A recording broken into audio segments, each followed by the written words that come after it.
During the next 30 minutes while you are watching this film, there will be thousands of crimes committed in our nation. Of these thousands of crimes, over 600 of them will be serious crimes, such as aggravated assault and armed robbery. Crime and violence are in the increase in America, and daily, from the news media in cities throughout the land, we receive reports of more rapes,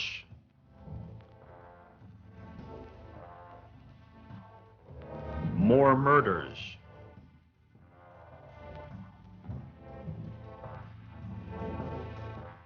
more robberies,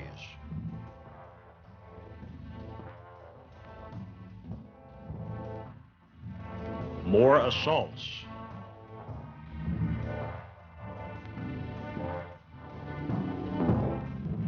and more burglaries.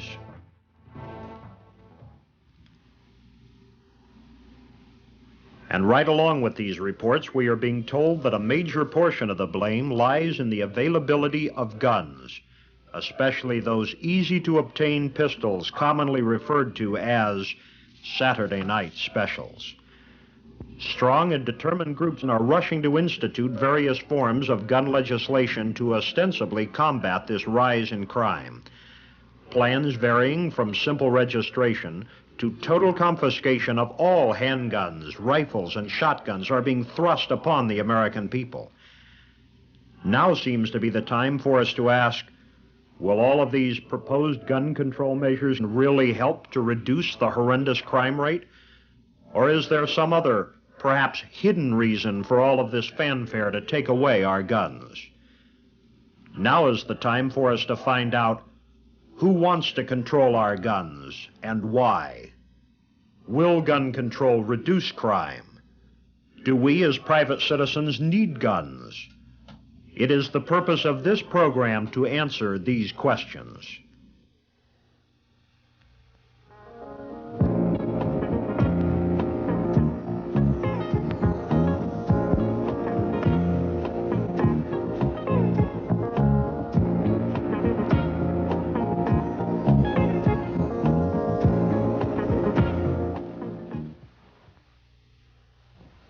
A gun is a tool, just like a pick or a shovel.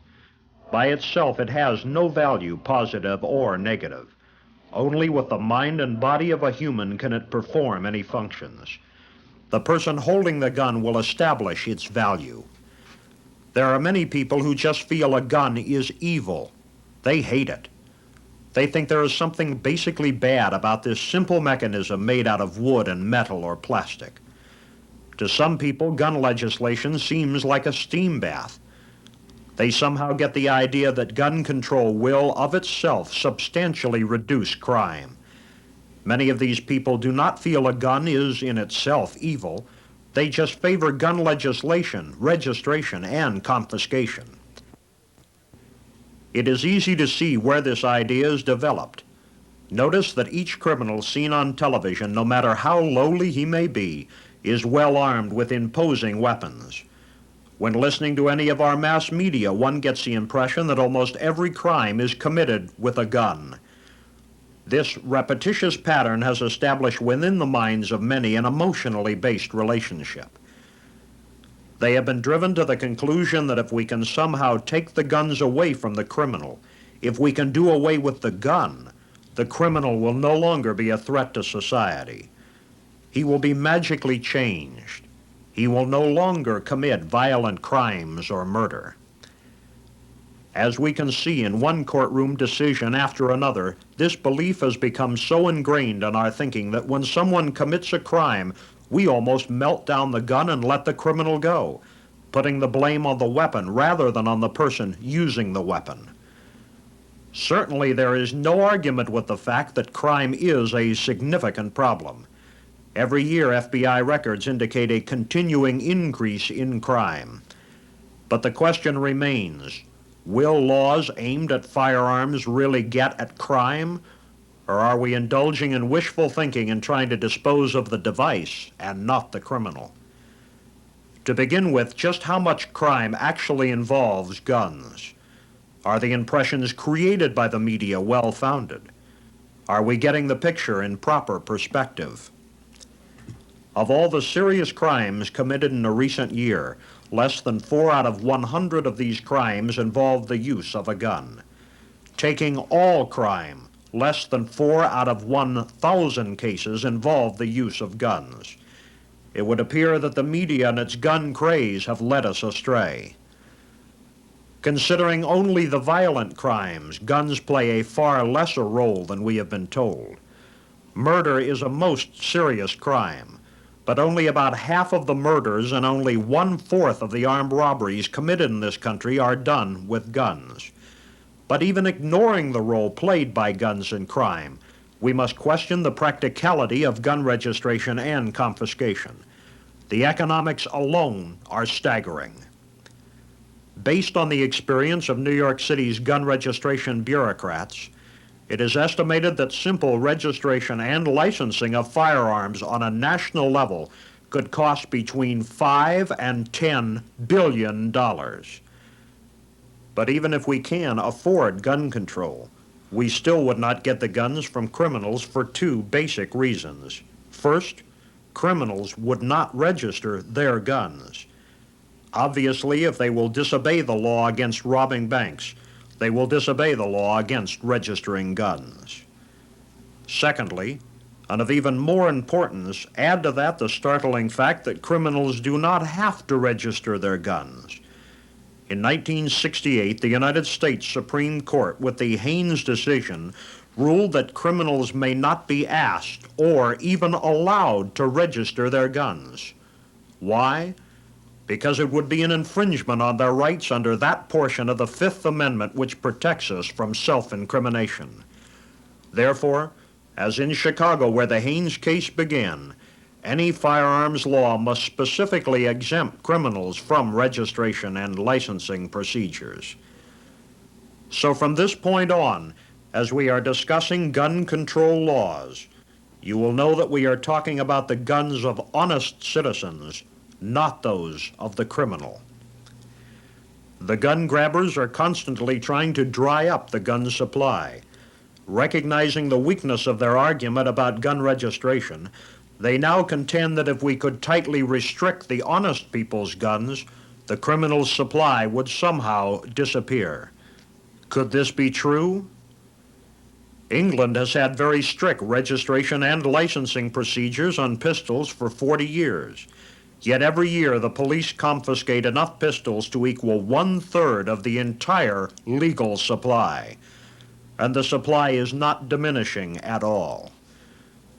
We know then from the experience of England that registration and licensing of guns will not dry up the gun supply. Gun control enthusiasts really want to confiscate your guns, not just register them. At this time, they are simply afraid to ask for total gun control.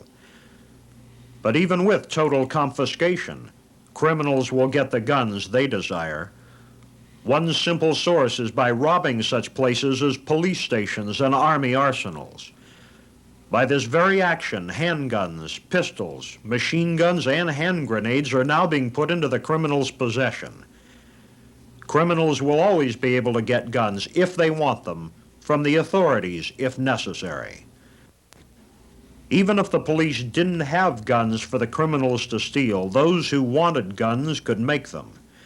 This handgun, for example, was manufactured by prisoners in one of our maximum security penitentiaries. In the Philippines during World War II, the guerrillas made weapons from gas pipes and bamboo.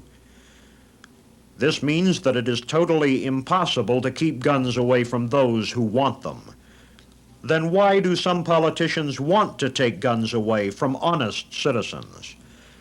The would-be gun controllers contend that guns should not be available for private ownership because of the murders committed by irate individuals in the heat of passion. Registration alone won't stop the honest person from murdering someone, and it won't make solving murders any easier. In fact, murder generally is one of the easiest crimes to solve. In most cases, the victim and the assailant are still at the scene when the police arrive. Professional murderers won't be stopped by registration because, as you will recall, If they are criminals, they don't have to register their guns. How then will gun control reduce the murder rate? We are constantly being told that the general availability of firearms in this country is a major factor in our high crime rate. But it is absolutely impossible to prove any causal relationship between guns and crime. A causal relationship exists when one occurrence significantly contributes to another. Despite what the gun controllers would have us believe, two events occurring at the same time do not automatically establish a causal relationship. In an obvious attempt to show just such a relationship, the Justice Department recently selected 5 states with restrictive firearms legislation and compared them to 5 selected states that did not have such legislation. They showed that the 5 states with restrictions had less crime than the 5 states without it. But does this statistic prove a causal relationship between guns and crime? No. What it does prove is that the Justice Department was very careful in selecting the states for comparison. If we substitute 5 different states that do not have such controls for the 5 no-control states selected by the Justice Department, we will find that just the opposite is true. Now the states without controls had less crime. Going one step further, to be perfectly honest, if we compare all control states with all non-control states, we will find no difference whatsoever in the occurrence of crime. But there is another fact that we should consider. If we look at the number of guns per capita in each state, we will find that states with the highest per capita gun ownership had the least crime. Failing to prove that the availability of guns promotes crime in the United States, the gun controllers look to foreign countries, most of which have restrictive firearms legislation. We are told that we are the most violent society in the world and that it is due to the availability of guns. The truth is that using either the International Police Association or the United Nations figures on reported crime, the United States ranks about in the middle. We are not a violent people, and guns do not contribute to violence. England has for years been used as a shining example of what gun control can do for a country. But does the historical situation in England really prove or even establish a causal relationship between guns and crime? In the 1930s, England enacted controls on handguns. For years, there was no noticeable effect. For over a generation, the crime rate didn't go up and it didn't go down. Then, in the early 1960s, violent crime began to show an alarming and dramatic rise. Taking note of the significant increase in crime in the early 60s, the gun grabbers in England used the approach that the long-time control on handguns was no longer adequate in the program to reduce crime. On this basis, they were able to convince the bureaucrats in England to extend the controls to include rifles and shotguns. The new controls on rifles and shotguns went into effect in 1968. Almost 10 years later, in the mid-1970s, we find that the crime rate in England is still soaring. Can we then say that England is a shining example of what gun control can do for a country? No. As you have just seen, the situation in England does not prove that gun control will reduce crime and violence. But a look at another European country does seem to indicate that the possession of guns will reduce crime. Switzerland for years has required every adult to own and be proficient with a handgun, and in recent years has extended this to include an automatic weapon. Interestingly, there is practically no crime in Switzerland. Conclusion: the registration of guns and the associated controls that attempt to bring about a reduction of gun ownership does not reduce the crime rate or the general level of violence in a country. In fact, in some cases, as in England, it seems to raise it. So we ask once again, Why do so many politicians and men in high places want to take guns away from honest people? Failing to prove that gun controls will reduce crime, those who favor it try to scare us. They say suicides, crimes of passion, and gun accidents are caused by gun ownership. We are told guns should be kept from citizens because Americans commit suicide with guns. There is a constant effort to make us believe that if we could eliminate guns, we could stop the senseless taking of lives. But psychiatrists and psychologists tell us that a person who is determined to do away with himself will use the most convenient and appropriate method available.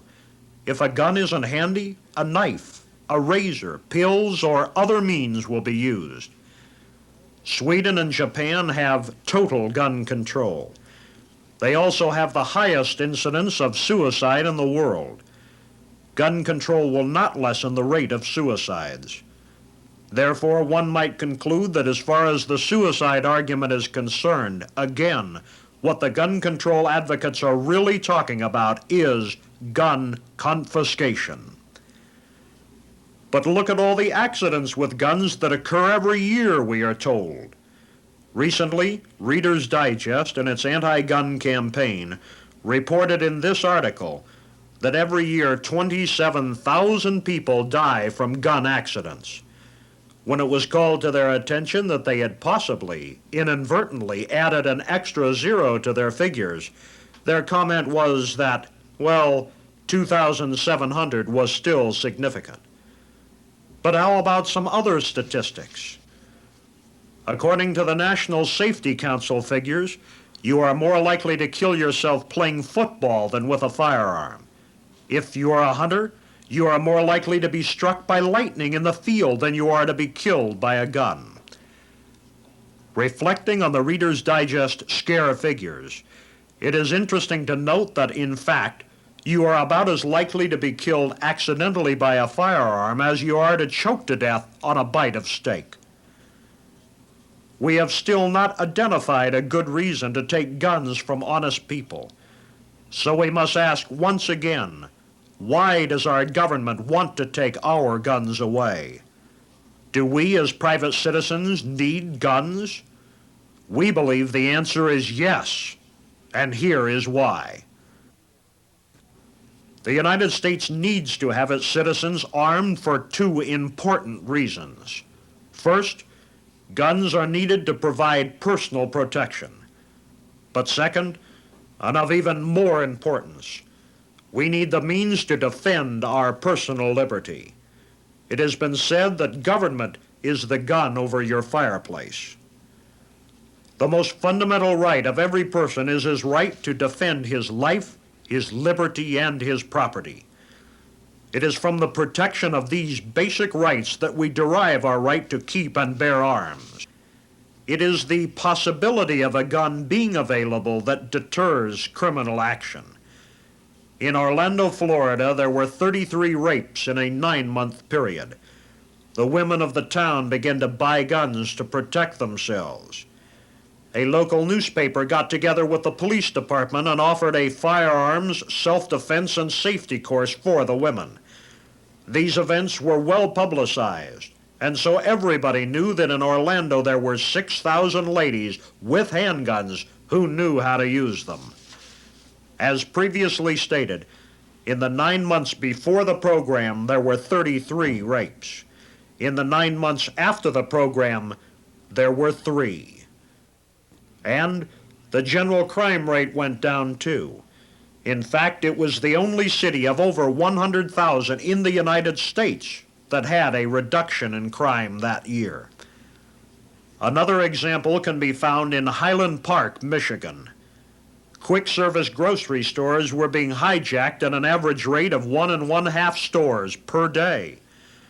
The police chief responded. He provided firearms training to the local grocery store owners. In the 4 months following this well-publicized training, there was not one hijacking of a small grocery store in Highland Park. Grocery store owners in adjacent Detroit were having similar problems, but the police commissioner in Detroit was opposed to a program of firearms training such as that initiated in nearby Highland Park. Despite his protest, the Grocery Store Owners Association in Detroit went ahead and provided their members with similar instruction to that given in Highland Park. But because of the opposition of the police commissioner, this was not publicized, so nobody knew about it at first. In rapid order, 7 hijackers were killed trying to rob small grocery stores. After these 7 deaths, the rate of grocery store robberies suddenly dropped from 86 a month to 10 a month. The point being, if the criminal knows you have the means to defend yourself, he is not going to try and do something to you. With enough people owning guns, crime can be reduced because, as we have just seen, gun ownership is a deterrent to crime, and it is your responsibility to defend yourself. We have seen that gun control will not reduce crime. It will not reduce violence. It will not stop suicide or crimes of passion. In fact, guns in the hands of honest citizens can be a major factor in the reduction of crime.